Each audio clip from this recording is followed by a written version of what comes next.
Let's get strange. Guys, EA here for the EA show. And you know what time it is? It's for an instant theater reaction. And today we just saw Doctor Strange 2, the Multiverse of Madness. Or is it in the Multiverse of Madness? It's one of those things. But we're doing a lot of this. You know, the Doctor Strange thing. Ooh, yeah. Wow. This was a fun film. Not gonna lie. This was a fun film. I didn't expect that. And in fact, I was kind of worried about it with all the reviews coming out saying, and it's not one of the best reviewed films right now. I mean, right now, Rotten Tomatoes only gave it a 79, 80%. And that kind of worried me because it's a Marvel film. So, you know, Rotten Tomatoes always inflates their score. So it's not good when a Marvel film isn't doing well on Rotten Tomatoes. But for me, it was awesome. That's right. Before we get started, I got to give a warning. If you got little kids who love all these Marvel films, this probably won't be the film you take them to. Really, from the start, it's not. Unless you want to take care of your kids throughout the middle of the night having nightmares, because this movie might give you those. This is probably the scariest film in the Marvel Cinematic Universe, probably the scariest Marvel or comic book film I've seen in a while. This goes back to even Spawn days. Remember Spawn in 1997? That was a creepy film. This movie harkens to those creepy factors, and I don't think it's a really good for younger kids. In fact, I might have to disappoint my little brother, who's kind of wanting to go see this film this weekend. I don't know if I can take him to this. We'll see. But again, the creepiness factor is one of the biggest positives of this film. If you don't know, this movie is directed by Sam Raimi, who has been known for his horror films, including the Evil Dead franchise. And he does a nice, good mix of comedy and horror in his films. And he does it again in this film. This was a great blend of that. Honestly, at times, I didn't feel like I was watching a comic book film. I thought I was watching a mix of The Exorcist and a slasher film. That's what I thought when watching this. That's incredibly great directing if you can make a comic book film feel like those things. It was a fresh take that we hadn't seen in a while, and I really enjoyed that. I think that we need directors to do that more often. You know, I think the biggest problem that people have these days is that we're getting sick and tired of the same old Marvel formula. We really are. It's kind of getting mundane. You have villain, hero, fight each other. There's a lot of good banter in between, and then we get to the third act and it's a CGI, and then the villain dies or whatever, and the hero wins, and blah blah blah.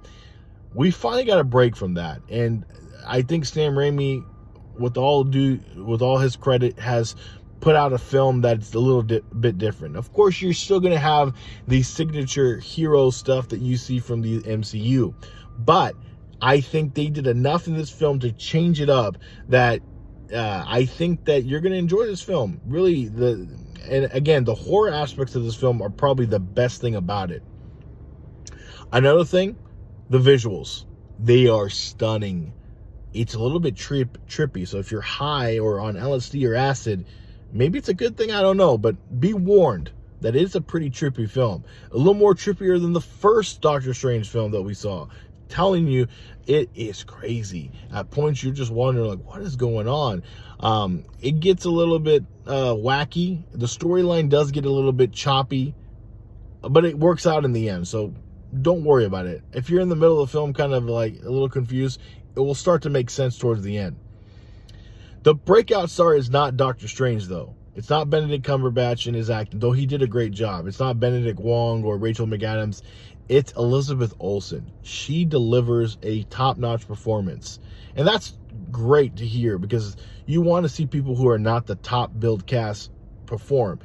I liken this film, not on the same level as Heath Ledger's Joker, but in a similar way where, you know, a supporting cast member outshines the lead. You know, Heath Ledger did outshine Christian Bale in The Dark Knight, and I think Elizabeth Olsen did that here. She outshined Benedict Cumberbatch. She just put a tour de force performance, and I think it's my favorite performance of her in the MCU. It really is. She was awesome in this film. She conveyed emotions in this film that were even greater than what we saw in WandaVision. So you're really going to love it. And the only negatives I have is, again, going back to the storyline. It was just choppy, and